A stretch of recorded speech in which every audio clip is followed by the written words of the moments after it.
देखो, हम बिना इंट्रो वगैरह दिए और बिना आपका टाइम वेस्ट किए सीधा पॉइंट की बात पर आते हैं। अगर आपने इस वीडियो पर क्लिक किया है तो इसका सीधा ये मतलब है कि या तो आप एग्जाम्स में अच्छे मार्क्स से पास होना चाहते हो या एज ए स्टूडेंट जीरो से हीरो स्टूडेंट बनना चाहते हो। तो आपको सबसे पहले ये समझना होगा कि टॉपर स्टूडेंट्स स्टडी हार्ड पर नहीं बल्कि स्टडी स्मार्ट पर फोकस करते हैं, जिसके लिए आपको ये सिर्फ 4 स्टेप्स फॉलो करने हैं, जिसमें से सबसे पहला स्टेप है achieve a mindset of A topper.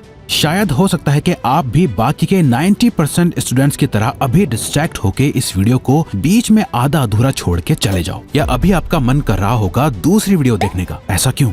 ऐसा इसलिए क्योंकि आपका माइंडसेट एक हाई स्कोरिंग स्टूडेंट या टॉपर वाला नहीं है, क्योंकि आपको पता भी नहीं है लेकिन आपके माइंड को ऐसा लगता है कि शायद यार मुझसे नहीं हो पाएगा। तभी आप एक के बाद एक दूसरी वीडियो पर जंप करते रहोगे। इसलिए शांति से हमारी ये बात बिल्कुल ध्यान से सुनो। आपको सबसे पहले खुद पर एक टॉपर की तरह बिलीव करना होगा कि हाँ, मैं अच्छे मार्क्स ला सकता हूँ। ये कॉन्फिडेंस आपको रखना होगा, क्योंकि लो कॉन्फिडेंस और गलत माइंडसेट से आप हाई स्कोरिंग स्टूडेंट कभी भी नहीं बन सकते। अच्छा, इसे ठीक से समझने के लिए एक छोटे से एग्जाम्पल से समझते हैं, जिसके लिए आपको अपनी मेमोरी में थोड़ा पीछे जाना होगा। याद करो अपना बचपन, जब आपको चलना भी नहीं आता था। आप कितनी कोशिश करते थे चलने की, आपके पैर लड़खड़ाते थे, आप खड़े होते थे, चलने की कोशिश करते थे और गिर जाते। उस टाइम अपने पैरों पे खड़े होकर चलना आपके लिए दुनिया का सबसे मुश्किल काम था। आप बार बार कोशिश करते और हर बार गिरते रहते। आपको चोट लगती, आप रोते, चिल्लाते, लेकिन चलने की कोशिश कभी नहीं छोड़ते थे। ऐसे ही कोशिश करते करते आप चलना सीख गए। अब आज अगर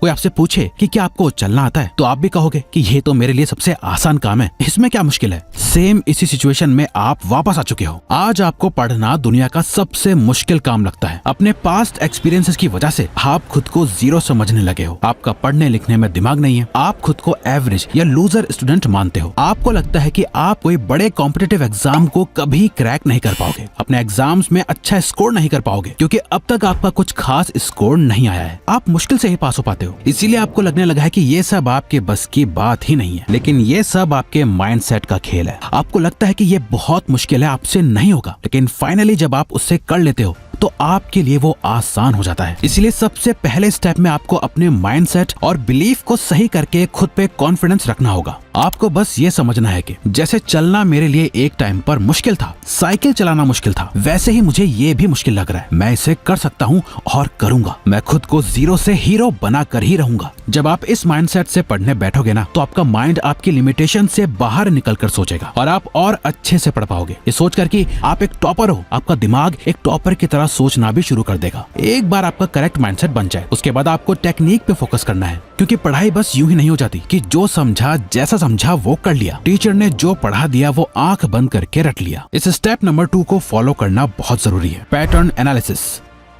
हर एग्जाम का ना एक पैटर्न होता है, जो पैटर्न हमेशा सेम रहता है। अगर 1 से 10 तक चैप्टर्स पढ़ने हैं तो 1 से स्टार्ट करके 10 पे खत्म नहीं करना। मोस्ट वैल्यूएबल चैप्टर्स को ढूंढना है, उन टॉपिक्स को ढूंढना है जिसमें से क्वेश्चन सबसे ज्यादा पूछे जाते हैं। इन सभी पैटर्न्स को एनालाइज करना बहुत जरूरी है। जहाँ बाकी लोग कुछ भी कैसे भी पढ़ रहे होते हैं, वहीं टॉपर्स रिसर्च करते हैं एग्जाम की डिटेल्स को, सिलेबस को अच्छे से स्टडी करते हैं, उसके अंदर पैटर्न ढूंढने की कोशिश करते हैं और उसी पैटर्न को फॉलो करते हुए पढ़ाई करते हैं। अगेन इस बात पर फोकस करो, वो स्टडी हार्ड नहीं, स्टडी स्मार्ट करते हैं। इसीलिए इस स्टेप को याद रखो कि पढ़ने से पहले थोड़ी एनर्जी और टाइम इस चीज में लगाया करो कि पढ़ना कैसे है। आप जिस भी एग्जाम की तैयारी कर रहे हो, सबसे पहले उसका पैटर्न देखो। कौन से सब्जेक्ट्स ज्यादा टाइम कंज्यूमिंग है, कौन से चैप्टर्स सबसे ज्यादा इंपॉर्टेंट है, आप किन टीचर से पढ़ोगे, कौन सी बुक से प्रैक्टिस करोगे, ये सभी पहले से प्लान करके चलो और ट्रस्ट अस, ये आपको घंटों घंटों की मेहनत से बचा देगा। नाउ सबसे इंपॉर्टेंट स्ट्रेटेजी जो कि 90% स्टूडेंट्स मिस कर जाते हैं, इसे जरा ध्यान से सुनना। एक स्टूडेंट था राहुल और एक स्टूडेंट था श्याम। दोनों बहुत प्यासे एक बंजर जमीन पर फंसे हुए थे। हाथ में उनके कुल्हाड़ी थी और पानी उन्हें जमीन में गड्ढा खोद खोद के निकालना था। अब देखो, राहुल जाता है, गड्ढा खोदना शुरू कर देता है। वो 1 घंटा खोदता है पर उसे पानी की 1 बूंद तक नहीं मिलती। वो आगे जाता है, 2 घंटे खोदता है, कुछ नहीं मिलता। वो और आगे जाता है, 2 घंटे और खोदता है पर उससे कुछ नहीं मिलता। पर फिर भी वो आगे जाता है और 3 घंटे तक खोद खोद के वो इतना थक जाता है कि बिना पानी के उसकी आखिर में मौत ही हो जाती है। वहीं श्याम एक ही जगह जाता है और 4 घंटे तक लगातार खोदता रहता है और उस एक जगह वो इतना गहरा गड्ढा कर देता है कि उससे से पानी मिल जाता है। वहीं राहुल 8 घंटे तक अलग अलग जगह जाके गड्ढा खोदता रहा और मर गया। अगर वो भी शाम की तरह एक ही जगह पर खोदता रहता जब तक कि उसे पानी नहीं मिल जाता तो वो भी जिंदा रह जाता। यही है step number 3, commit to a single source.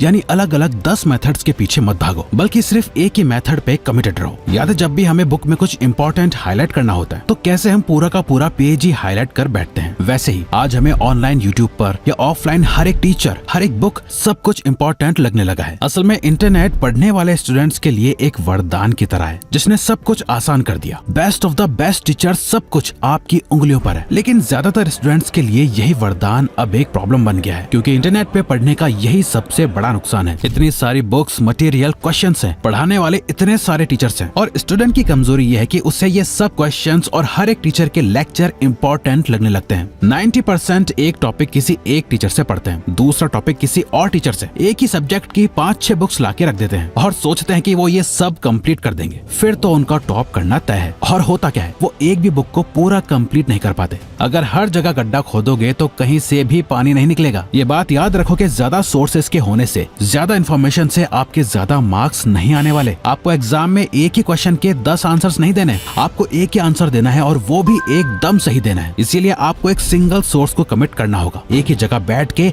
एक ही टीचर को फॉलो करते हुए एक ही बुक को पढ़ना है। बस इसी से आपके मार्क्स बनेंगे एग्जाम में। Now last and final step है self check. For example, imagine करो आप हर दिन एक मील में 2-3 रोटी खाते हो। अब आप सोच रहे हो कि मुझे अपना वेट बढ़ाना है, तो आप क्या करोगे? क्या हर दिन एक मील में 20-25 रोटी खाने लगोगे ताकि आपका वेट बढ़ जाए? वेट बढ़ेगा या नहीं, बट आप हॉस्पिटल जरूर पहुंच जाओगे। अगर आपको अपना वेट बढ़ाना है तो आपको हर दिन हर एक मील में 1 से 2 रोटी एक्स्ट्रा खानी पड़ेगी, वो भी कंसिस्टेंटली महीनों तक, तब जाके आप फिजिकली फिट हो पाओगे। अब ये बात समझो कि आपका ब्रेन है ना, वो भी आपके पेट जैसा ही है। इसे एक बार में बहुत हैवी मील नहीं चाहिए, बल्कि सही अमाउंट में कंसिस्टेंट मील्स चाहिए। पढ़ाई करते हुए भी आपको ऐसे ही करना होगा। लेकिन मैक्सिमम स्टूडेंट साल भर कुछ नहीं पढ़ते। उनकी पढ़ाई कुछ इस तरह होती है कि एक दिन 10 घंटे पढ़ लिया, अगले दिन 1 घंटा पढ़ लिया, नेक्स्ट डे 7 घंटे पढ़ लिया, और उसके अगले दिन कुछ भी नहीं पढ़ा, और फिर अगले दिन 2 घंटे पढ़ लिया, और फिर एग्जाम से कुछ दिन पहले सिलेबस कवर करने की रेस में लग जाते हैं। ये एक बार में 10-12 रोटी खाने जैसा ही है। इससे आपके मार्क्स बढ़ेंगे नहीं बल्कि कम और होंगे। इसीलिए आपको खुद को चेक करना है कि आप हर दिन कितना पढ़ रहे हो। जैसे अगर आप 2 घंटा डेली पढ़ रहे हो तो हर दिन का टारगेट बनाओ कि आप 3 घंटा पढ़ोगे, फिर कुछ टाइम बाद 4 घंटे और फिर 5 घंटे। एक छोटा सा टारगेट भी मान लो तो आपकी पढ़ाई कुछ इस तरह होनी चाहिए। एक दिन 4 घंटे पढ़ लिया, अगले दिन फिर से 4 घंटे, उससे अगले दिन अगेन 4 घंटे, फिर अगले दिन 4.5 घंटे, उससे अगले दिन फिर 4.5 घंटे। ऐसे करके पहले तो हर दिन कंसिस्टेंटली पढ़ने की कोशिश करो। जब कंसिस्टेंसी आ जाए उसके बाद टाइम बढ़ाओ। टॉपर्स ज्यादा नहीं पढ़ते, वो बस कंसिस्टेंटली पढ़ते हैं। अगर आप ऐसे पढ़ोगे तो आपका माइंड भी अच्छे से सीखेगा, मेमोरी भी तेज रहेगी, और पता भी नहीं चलेगा कि आपने कब टॉप कर लिया, आप कब 0 से